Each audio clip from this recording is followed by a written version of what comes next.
Seterusnya kita ke Bumi Kenyalang. Antara paparan hari ini, kerjasama Sarawak dan Korea Selatan bangunkan ekosistem pemula teknologi dan juga mengenai program pementoran desa wadah tingkat kemampuan individu. Perinciannya kita langsung saja bersama Vanessa Mering. Silakan, Bi. Ya, terima kasih Sahih. Kita ke perkembangan ini terlebih dahulu. Sarawak menerusi Perbadanan Ekonomi Digital Sarawak SDEC berhasrat untuk bekerjasama dengan Global Digital Innovation Network GDIN Korea Selatan bagi memangkin syarikat pemula teknologi secara global.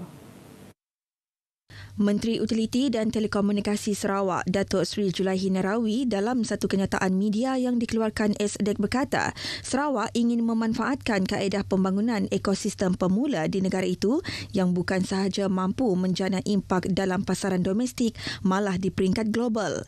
Menurut beliau, kerjasama antara SDEC dan GDIN dijangka mempercepat agenda pendigitalan Sarawak dengan memanfaatkan kekuatan serta kepakaran masing-masing dalam pelbagai bidang ekonomi.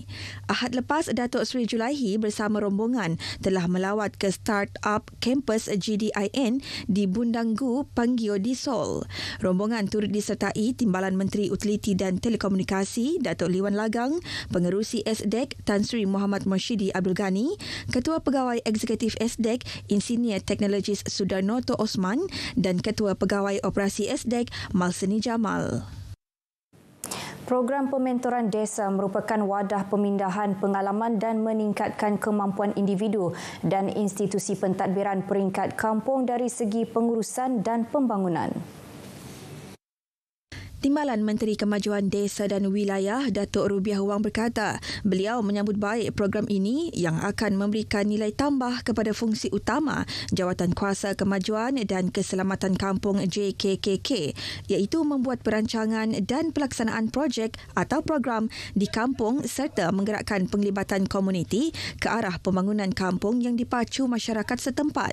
Beliau berharap agar pelaksanaan program pementoran ini memberi kesan positif berpanjangan ke arah pentadbiran dan pembangunan di peringkat kampung-kampung terlibat sekaligus merealisasikan misi Kementerian Kemajuan Desa dan Wilayah KKDW melahirkan masyarakat luar bandar yang sejahtera.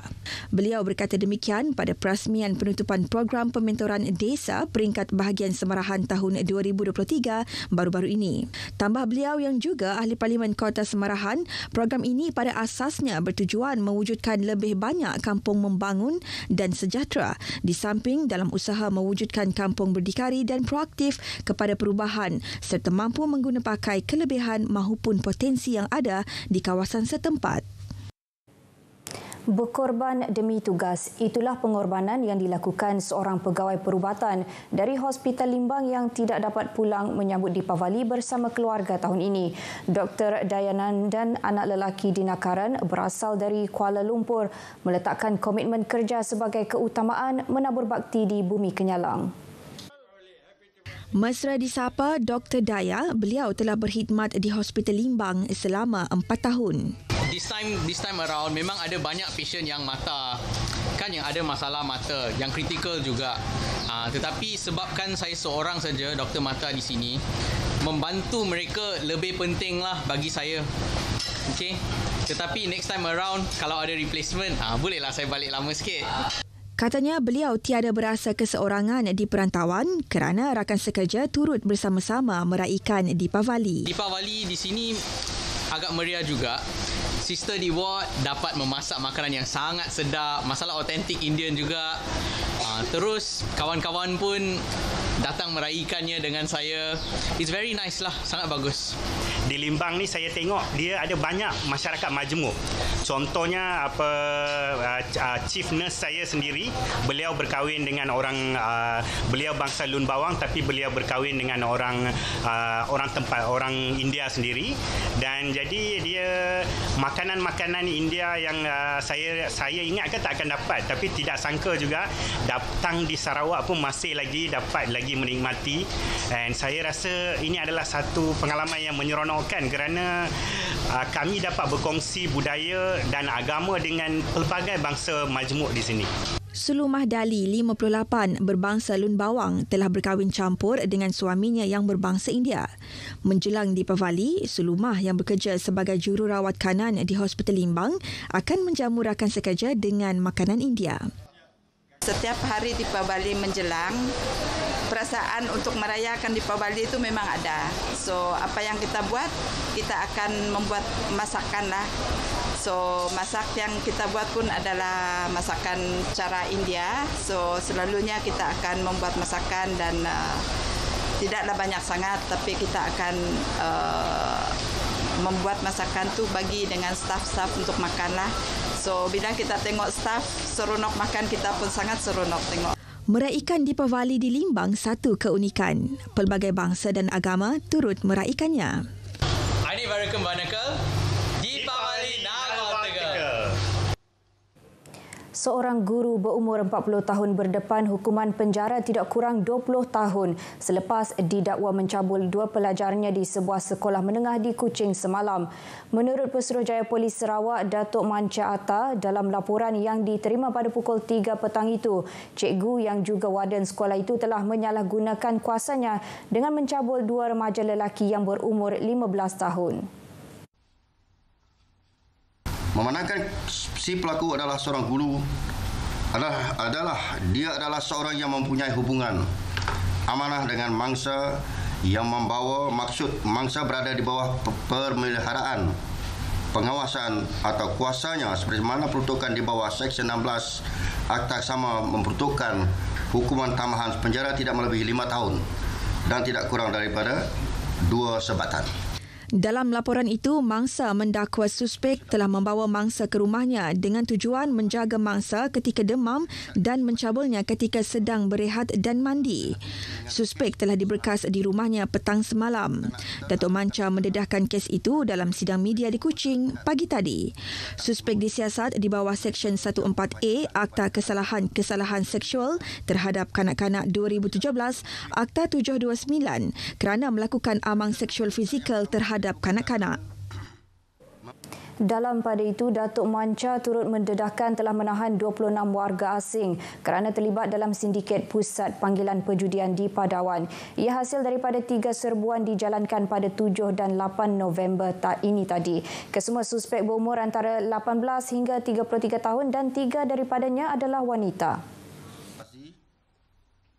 Berdasarkan rekod dan transaksi yang telah berjaya disemak, dipercayai jumlah keuntungan kasar bagi sindiket tersebut mencecah RM240,000 sebulan. Dalam serbuan pertama itu, pihaknya telah menahan 9 orang suspek di sebuah kondominium di Jalan Dogan selain merampas pelbagai perkakas perjudian seperti komputer riba. Manakala pada hari berikutnya di sebuah kondominium di Jalan Sunny Hill Garden, pihaknya percaya sindiket terbabit telah bergerak aktif sejak setahun 3 bulan lalu. Mendedahkan kes itu dalam sidang media di Kuching, semua suspek kini disiasat di bawah Seksyen 4-1 Akta Rumah Judi Terbuka 1953 dan Akta Imigresen 1963. Kerajaan Sarawak telah memperuntukkan RM1.5 bilion kepada agensi pembangunan Seri Aman SADA bagi tujuan pembangunan di kawasan tersebut. Pengerusi SADA Datuk Seri Rohani Abdul Karim berkata, kerajaan Sarawak melalui SADA memberi fokus utama kepada pembinaan jalan perhubungan iaitu menaik taraf dan membina jalan perhubungan darat di kawasan berkenaan dengan lebih baik. Beliau berkata demikian dalam program Jerayawara SADA bersama Ketua Masyarakat dan Ketua Kaum KMKK di Pantu Seri Aman. Menurut beliau lagi, jalan perhubungan yang baik akan memudahkan lagi pelaksanaan projek lain seperti penyambungan bekalan elektrik, pembekalan air ke kawasan luar bandar dan juga memudahkan pelaksanaan projek seperti membuka pusat pelancongan di kawasan tersebut. Untuk rekod, seramai 180 KMKK di kawasan tersebut telah diberi taklimat pembangunan SADA yang disampaikan oleh Pegawai Tadbir Khas SADA, Datuk Indi Bangai. Turut hadir dalam program tersebut ialah Timbalan Menteri Pelancongan, Industri Kreatif dan Seni Persembahan Sarawak merangkap ahli Dewan Undangan Negeri Adun Balai Ringin Datuk Snodan Lawan.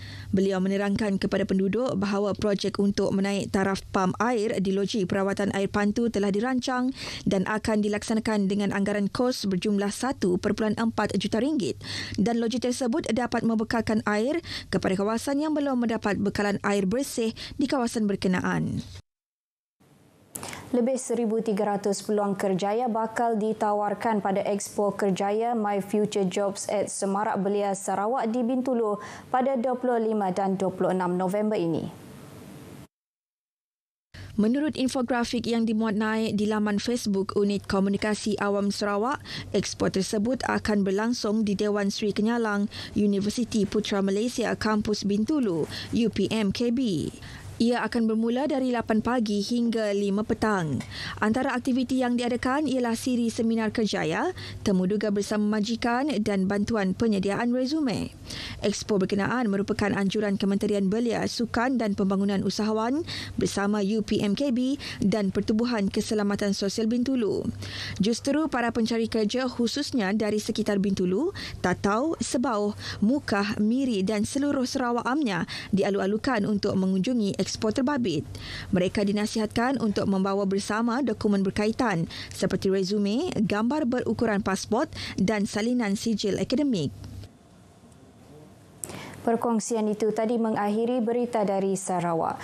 Dari sungai hingga ke segara, Palestin pasti merdeka. Kita kembali bersama Sahi di Angkasa Puri untuk berita seterusnya. Silakan Sahi. Baik, terima kasih.